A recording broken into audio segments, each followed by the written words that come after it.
So do property owners rent their properties furnished or unfurnished? It's a question some people wrestle with.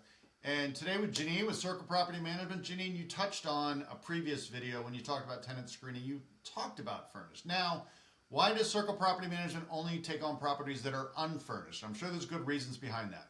Yeah, before I was talking about leasing and short-term leases, and we would consider anything under 12 months of short-term lease.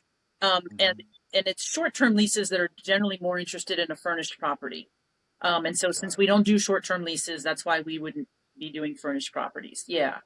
The Got second thing would be the condition of the furniture. So we do a thorough inspection of the property when we're onboarding a new owner.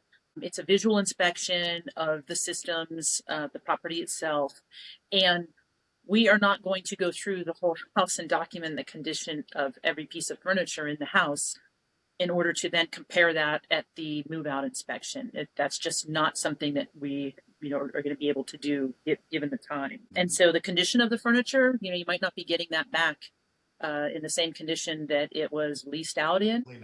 Yeah, and you have a short window to be able to assess any tenant damage. And if you're going to have to go through and inventory every piece of furniture, that might be a little difficult. Right.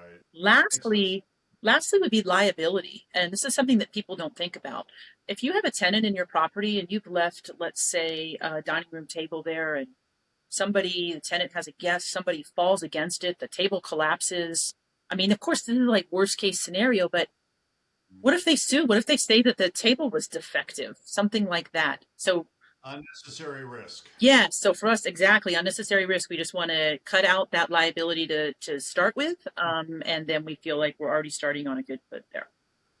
Right. So professional insight there. Unfurnished for quite a few reasons. So for homeowners looking at that, you got it from the professional's opinion here. So Janine, very insightful. Appreciate your time. All right, thanks, Rob. Bye.